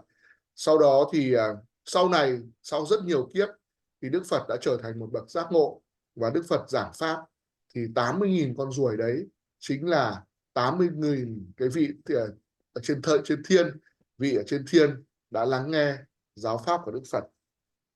Ở đây chúng ta biết được rằng là trong cuộc đời của Đức Phật thì có 500 kiếp là tái sinh thanh tịnh, và 500 kiếp là tái sinh bất tịnh. Ở đây khi mà chúng ta lấy con số 1.000 để nói rằng là rất nhiều kiếp, nhưng mà thực ra thì chúng ta đã tái sinh là vô lượng kiếp. Chúng ta không biết là mình bắt đầu từ khi nào. Như vậy là chúng ta đã tái sinh qua hàng nghìn, hàng triệu kiếp khác nhau. Thì khi mà lấy một con số 1.000 để minh họa, thì khi mà một người bắt đầu với con đường Bồ Tát đạo, đi theo con đường Bồ Tát đạo, tức là phát Bồ Đề Tâm, thì một cái lần sinh ra, một cái lần tái sinh đấy là một kiếp. Và bản thân Đức Phật Thích Ca Mâu Ni là có 500 kiếp thanh tịnh và 500 kiếp bất tịnh. Thì 500 kiếp thanh tịnh là gì? Là khi đó Ngài tái sinh ở trong thân tướng của các vị vua, các vị nhà giàu, các vị đạo sĩ. Còn bất tịnh là tái sinh ở trong thân tướng của những kẻ khốn khó, thân tướng của những con côn trùng, con côn trùng, con thú, chẳng hạn như con rùa, là một kiếp bất tịnh của Ngài. Như vậy là trong cái kiếp bất tịnh đấy thì Ngài đã cứu được không phải là chỉ 500 cái người đi thuyền, bị đắm thuyền đấy, mà Ngài cũng cứu được 80.000 cái con ruồi đấy. Và về sau đó thì tất cả những cái vị ruồi đấy đều trở thành những đệ tử của Ngài. Thì qua cái câu chuyện này để chúng ta thấy được rằng là cái việc mà hoán đổi giữa ta và người ngã tha, cho đi cái hạnh phúc, cái niềm vui của mình, và nhận về cái khổ đau của chúng sinh, là cái điều mà một cái pháp hành mà chúng ta cần phải thực hiện. Là số. Yeah. So there are many other stories like this in the book. If you can maybe read that later. Basically, as I said earlier, I gave two sort of perceptions, two things to look at. One is um, to look at it from the historical point of view, like what the Buddha did, what Dhammarakshita did, what Atisha did, Maitreya Yogi did, this and this from the historical point of view. If that helps you, you reflect on that part. If you are more of a practical sort of, very current, you are more concerned with, okay, you don't care about what happened in the history in the past. You want to focus more on what's going on right now. Then you can think, use the examples that I used as I gave earlier about reflecting on your own pain, how much, for example, when the your own loved ones, your friends, when you receive the bad news of something regarding to your friend, or something regarding your your friend and people whom you love, when you how you feel, how you react to that, when you feel the cats and dogs being brutally beaten up, or kids being abused, elderly being abused, this and that. What goes in your mind, what goes in your heart. So when you think of all these things, you don't really have to go all the way to history. There are living examples of how we can exchange pain with joy. So by reflecting on this, we can we will train, we can and we will train on the exchanging one's joy with others' pain. Oh yeah. Ở đây thì như thầy nói từ lúc đầu là chúng ta có thể nhìn mọi chuyện dưới hai góc độ. Thứ nhất là góc độ của lịch sử, góc độ của quá khứ.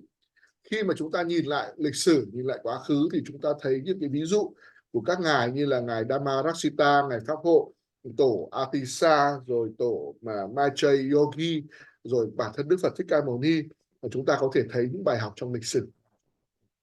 Nhưng mà nếu mà chúng ta nghĩ rằng là chúng ta không có nhiều kết nối với quá khứ, kết nối với lịch sử, và chúng ta cần phải có một cái mắt nhìn nó thực hiện, nó hiện đại, nó hiện hữu hơn, thì chúng ta hãy nhìn vào cái hiện thực. Như là cái ví dụ mà thầy nói ngay từ lúc đầu, là nếu như mà chúng ta sẽ cảm nhận được những cái nỗi đau khi mà những người thân yêu của chúng ta, những cái bạn hữu của chúng ta xảy ra những cái chuyện khổ đau, và khi mà chúng ta nhận được những cái thông tin về một người thân yêu, về một người bạn hữu mà ra đi, thì chúng ta sẽ buồn đau như thế nào. Và trong cuộc sống của chúng ta, khi mà chúng ta ra ngoài đường, chúng ta nhìn thấy cảnh người ta đánh những con chó, những con mèo, hoặc là người ta đánh những đứa trẻ, lạm dụng những đứa trẻ, hoặc là lạm dụng những người già, thì chúng ta cảm thấy đau đớn, cảm thấy thương cảm ra làm sao. Như vậy là không nhất thiết là cứ phải có kết nối với quá khứ, với lịch sử, mà ngay trong cuộc sống hiện tại, ngay trong cái thời buổi hiện tại này, thì chúng ta cũng có thể thấy rất là rõ cái cảm xúc của chúng ta khi mà chứng kiến những cảnh đấy. Thì cái việc mà hoán đổi giữa ta với người, trao đổi cái hạnh phúc, cái niềm vui của mình, lấy về cái khổ đau, cái đau đớn của người khác, là một điều rất là dễ dàng, một điều rất là rõ ràng mà chúng ta có thể thực hành để rèn luyện bồ đề tâm của chúng ta. Là số. If you have questions now, it's time for Q&A. Bây giờ thì thầy dành một ít phút để cho quý vị có thể đặt câu hỏi. Nếu mà quý vị có câu hỏi thì xin vui lòng đặt ra và thầy sẽ giải đáp ạ. Xin mời các đạo hữu ạ. Có đạo hữu nào có câu hỏi không ạ?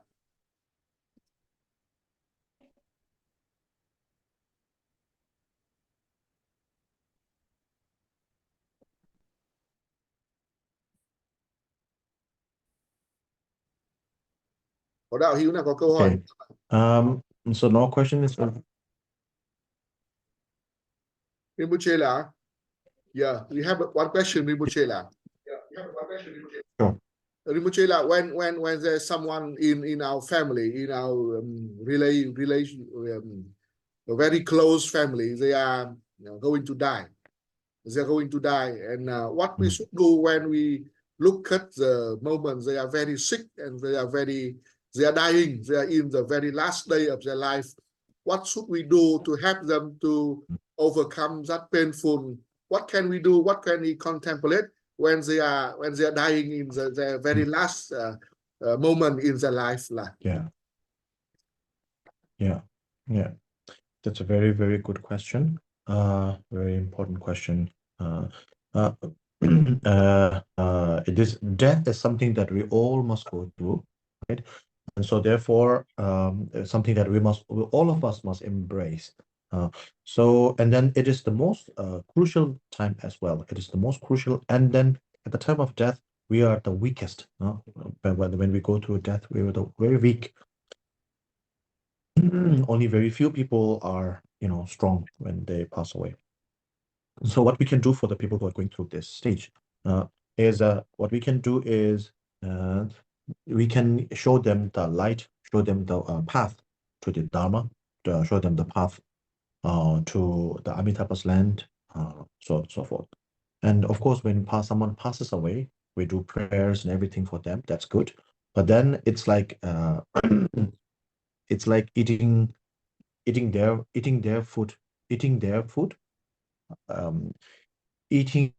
food for them. Okay.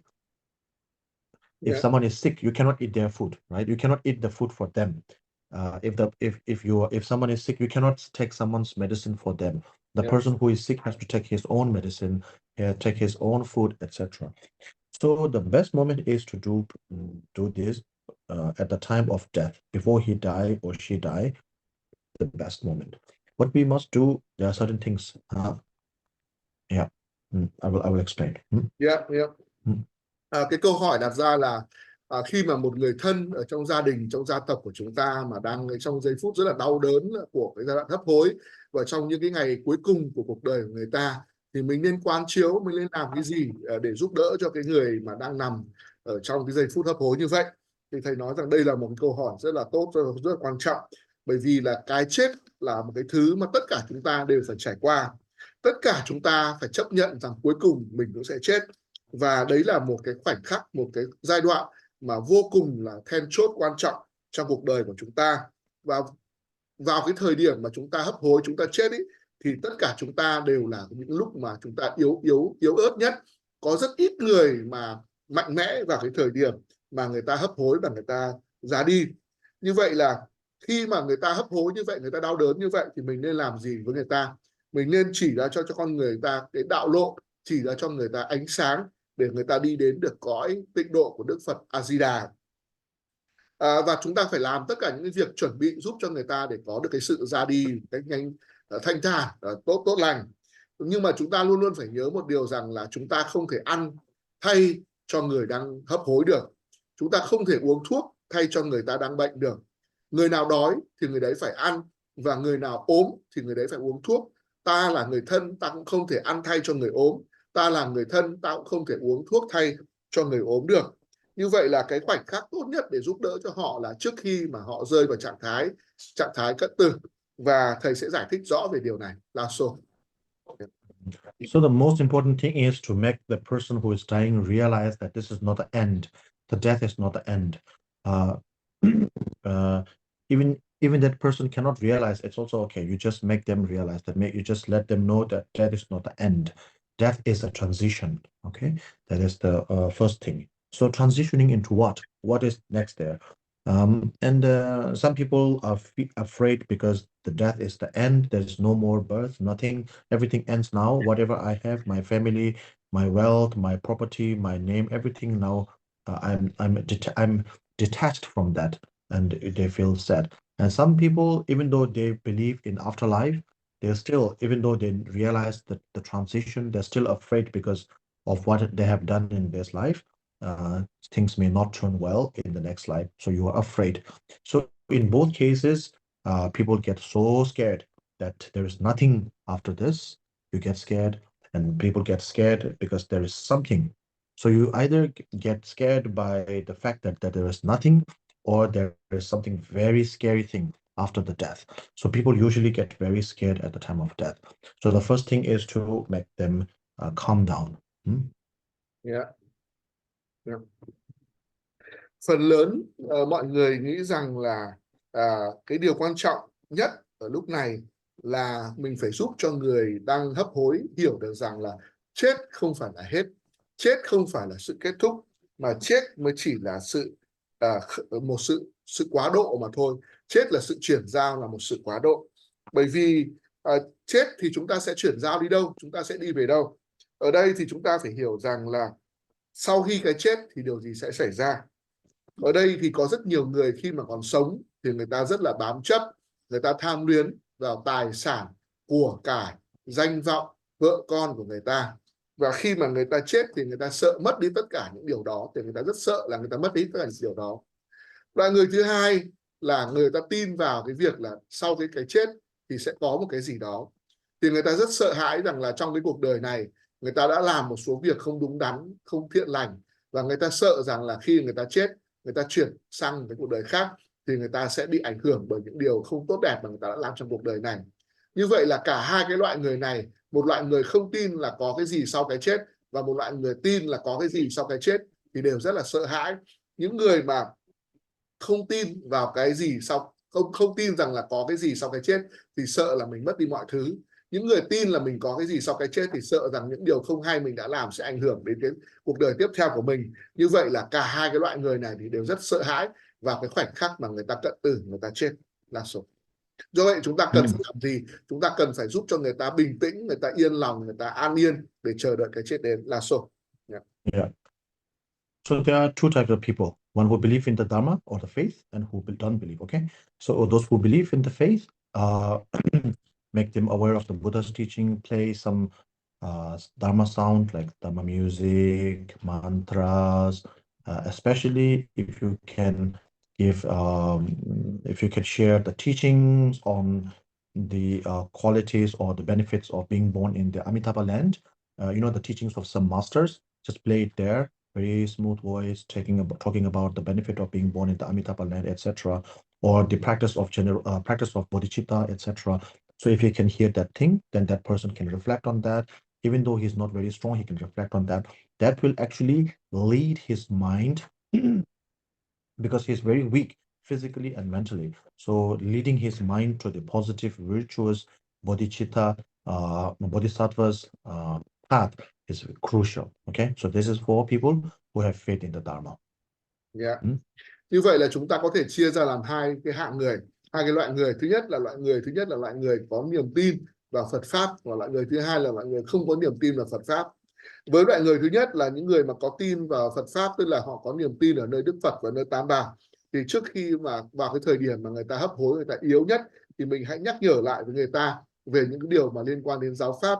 Có thể là cho người ta nghe những bài hát ca ngợi Tam Bảo, bật những cái nhạc mà liên quan đến Tam Bảo, rồi tụng những cái câu chú và chia sẻ những cái lời dạy của các bậc đạo sư về cái việc những cái lợi lạc của việc được tái sinh ở nơi cõi Tây phương tịnh độ cực lạc của Đức Phật A Di Đà, những cái điều tốt đẹp ở nơi cõi Tây phương tịnh độ của Đức Phật A Di Đà, và nói với họ về Bồ Đề Tâm, về con đường Bồ Tát đạo. Và tại sao chúng ta lại nên nói với điều này? Vì chúng ta nên nhắc nhở cái tâm thức của cái người đang hắc hối về ở đây chúng ta phải hiểu là nhắc nhở cả về mặt thể xác và về mặt tâm linh. Chúng ta nhắc họ về cái con đường Bồ Tát đạo đấy, để cho họ hướng tâm của họ, họ đi theo cái con đường Bồ Tát đạo đấy để được tái sinh vào cảnh giới an lành là số. I make a correction. People who believe in the Dharma, not believe Dharma is same, okay? One side. Then there are people who hate Dharma, okay? If you, so there I make two categories. One who believe, not believe in Dharma, that's okay, one category, it's same. You can give this kind of talk and then they will actually be alleviated. Then those who hate Dharma, who really don't have faith in Dharma, if they listen to mantras or teachings, they really feel, very irritated, okay? There are many people like that. So in this case, what you have to tell them is, because at the end of the day, you need to have a very positive mindset at the time of transition, meaning death. Okay. So it's important to tell them that they have done well, everything is going well. Basically, that they don't have to worry about these things. They have accomplished well, and whatever has remained, whatever they feel incomplete, if there is any incomplete task, let them think that, let them believe, tell them that this can be sorted out soon. You don't have to worry about this and that. So basically, give them the teaching of, basically let them be aware of letting go, because at the time of, because death is a transition. Basically, it's a journey that you are taking. So, for example, when there's a very big, let's say when you are able to go for a journey, and then something very disastrous happens to your family or your organization, you will not be able to go because you are now stuck here. And by letting the person believe that things are going to smoothen out, things are going to be well, then that person can feel relief, can feel uh, unburdened, and actually can make the journey with a with a positive mindset, with the energetic and mindset, a positive attitude.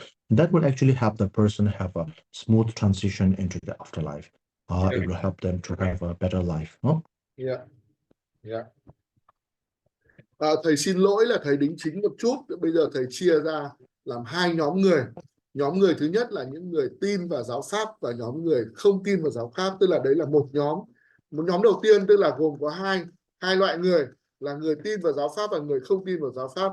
Và cái nhóm thứ hai là cái loại người thứ ba, là loại người rất là ghét giáo pháp. Tại sao thầy lại xếp cái nhóm người đầu tiên? Cái nhóm đầu tiên là những người tin và không tin vào giáo pháp. Thì cái nhóm đầu tiên này thì vẫn có thể nói với họ về giáo pháp, nói với họ về tam bảo, nói với họ về cõi tịnh độ được, và tụng chú cho họ nghe được thì tốt, không sao cả. Nhưng mà với cái loại người thứ ba ấy, tức là loại người thuộc nhóm thứ hai, tức là loại người ghét giáo pháp ấy, nếu như mà chúng ta nói với họ về tam bảo, về cõi tịnh độ, và chúng ta tụng chú cho họ nghe ấy, thì cái tâm thức của họ còn trở nên bực bội, còn khó chịu nữa thì còn không hay. Nên là với những người đấy thì lại không nên nói pháp với họ. Với cái nhóm người mà gọi là họ ghét giáo pháp ấy, thì là họ vẫn có những cái lo lắng. Họ vẫn lo lắng về vợ con, về gia đình, về của cải, về tài sản, về danh vọng, và tất cả những cái việc làm mà họ chưa hoàn thành. Thì khi đó thì mình vẫn phải giúp cho họ để có được một cái thái độ và một cái tâm thức rất là tích cực.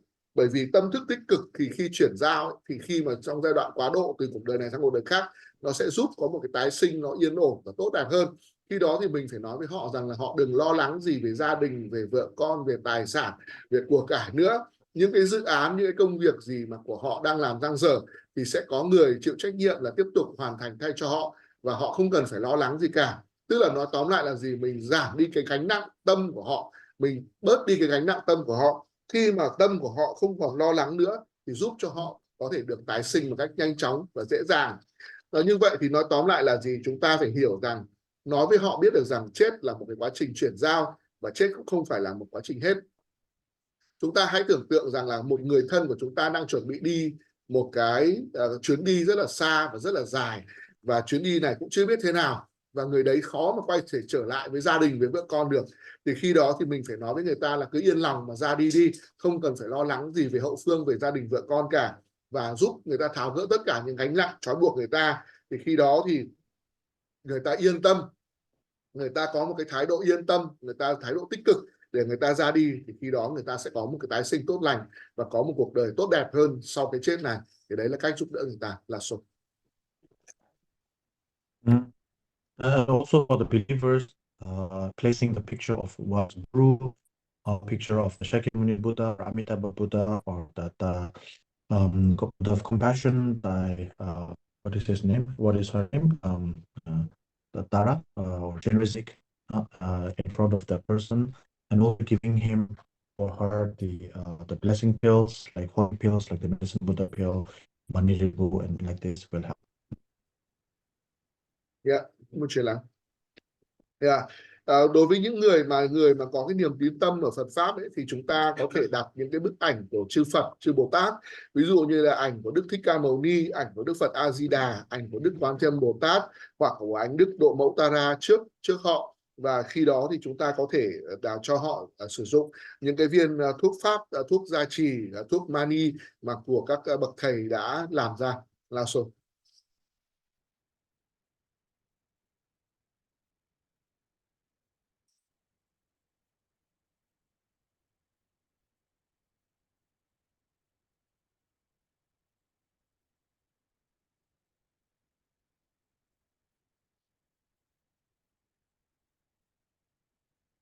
Rinpoche là Có lẽ là vừa đấy trên màn hình của thầy là vì màn hình của thầy nói là cái băng thông của bên thầy hơi đuối, cho nên là có lẽ là chúng ta đợi một chút, sợ là cái băng thông internet của phía thầy Tongkhor là có thể là hết là dung lượng hoặc là bị bóp băng thông. Vâng, anh Trang có thể làm cách nào quán chiếu mà anh chuyển ít dung lượng sang cho thầy được không? Tôi cũng có thể làm được, nhưng với điều kiện là phải có sự hỗ trợ của anh Hưng và một số tất cả người đạo tràng. Em sẵn sàng anh ạ, em sẵn sàng ạ. Anh Trang có sẵn sàng hoán đổi cái băng thông rộng của bây anh giờ là sang chúng cho ta thầy? có một lúc mà quán tưởng chúng ta gửi ra muộn. Vâng. Anh Trang có sẵn sàng hoán đổi cái băng thông rộng của anh Nhất Trang trí sang chúng ta thầy là cùng quán tưởng là mỗi người gửi 10 ghi sang ạ. Vâng, cảm ơn Chúng ta anh là Trang. cùng quán Vâng. tưởng gửi mỗi người gửi 10 ghi ạ. Vâng. Ok, cảm ơn anh Hưng. Dạ. Vâng, cảm ơn anh Trang.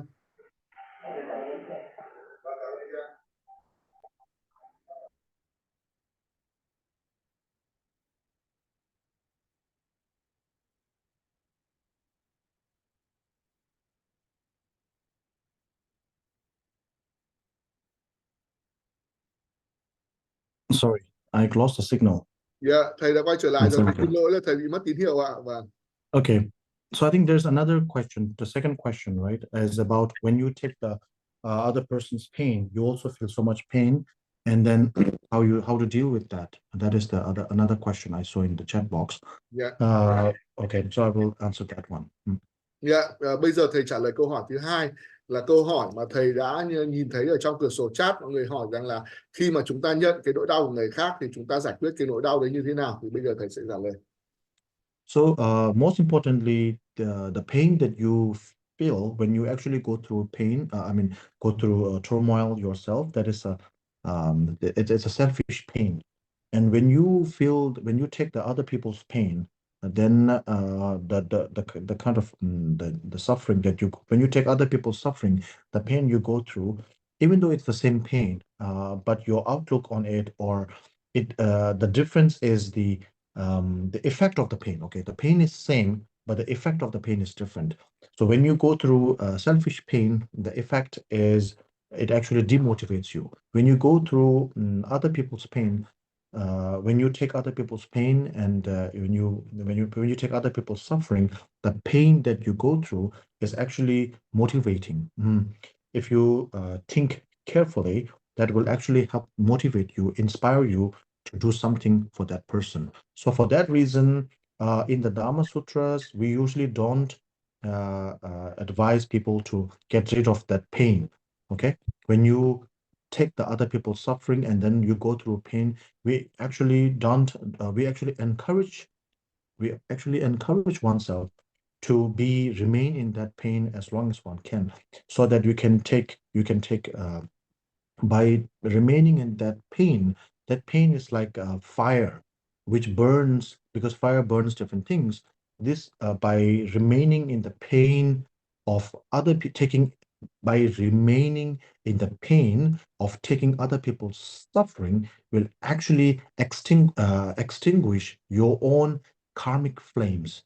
So whatever negative karma that you have accumulated for so many years, karmic seeds that you have accumulated for so many years, eons of countless lifetimes, that those karmic seeds will be burned off by the pain of taking other people's suffering. So if you look at it that way, that can be inspiring and motivating. Yeah. Bây giờ thầy giải thích cái chỗ này rất rõ để quý vị hiểu.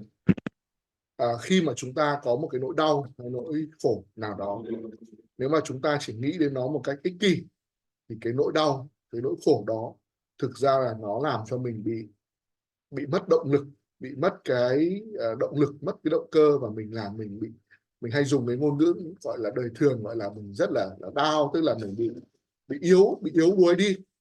Nhưng mà khi mà mình không nghĩ một cách ích kỷ về cái nỗi đau của mình, mà mình nhận về cái nỗi đau, nỗi khổ của người khác, thì cái việc mà nhận nỗi đau, nỗi khổ của người khác thì nó lại thúc đẩy mình, nó lại khích lệ mình, nó khuyến khích mình, nó thúc đẩy mình để làm một cái việc gì đó để giúp cho người khác, để làm lợi lạc cho người khác, để cho người khác thoát khỏi cái cơn đau đó.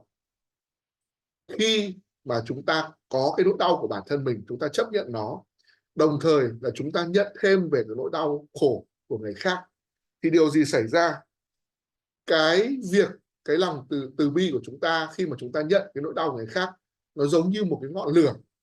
Lửa thì đốt cháy mọi thứ. Bản thân chúng ta là có rất nhiều các cái hạt giống nghiệp xấu ác, nghiệp bất tịnh, nghiệp tiêu cực ở trong chúng ta.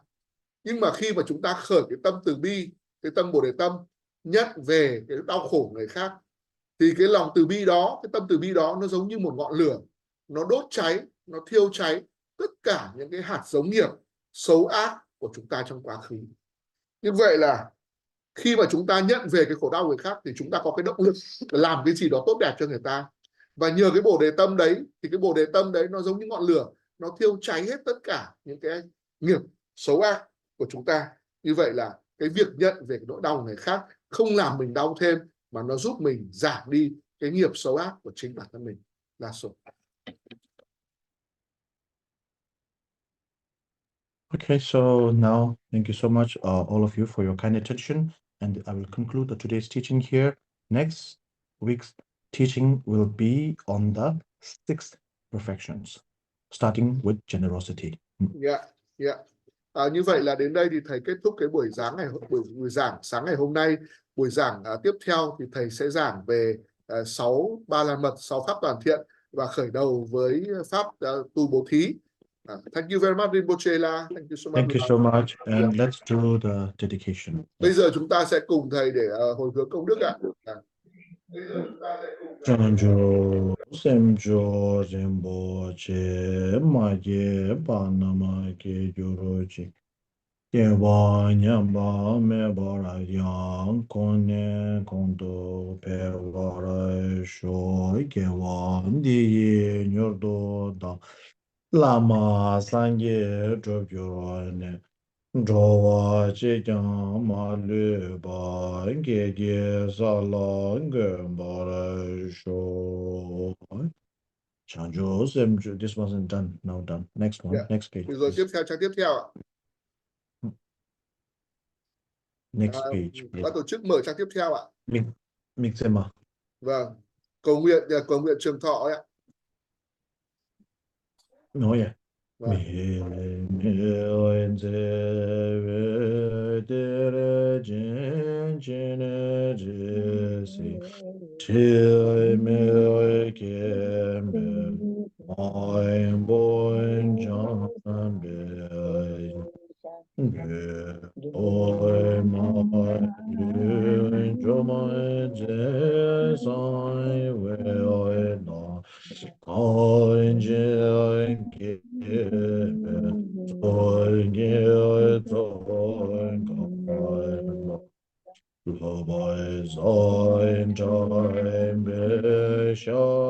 lai soi voi tim lo voi sai chai be shai lai soi voi. Okay, next. Tembe nyingbo zembe benga jin naman do yu gun la changju lobzan chue ye nyamzu chogu tenge doden nambara sowa de. And dedication in Vietnamese. Được phú bằng phẩm tính.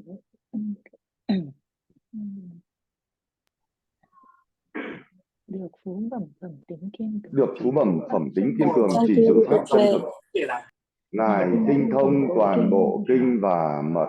Dùng thánh tâm để truyền bá đại dương pháp tạng khắp Dùng thánh muôn tâm để truyền bá đại dương pháp tạng khắp muôn phương. Cái câu này chúng ta sẽ hồi dẫn dắt chúng sinh. hướng một tiếng Việt nữa. Nguyện đem công đức này hướng về khắp tất cả đệ tử và chúng sinh đều trọn thành. Đệ tử và chúng thành.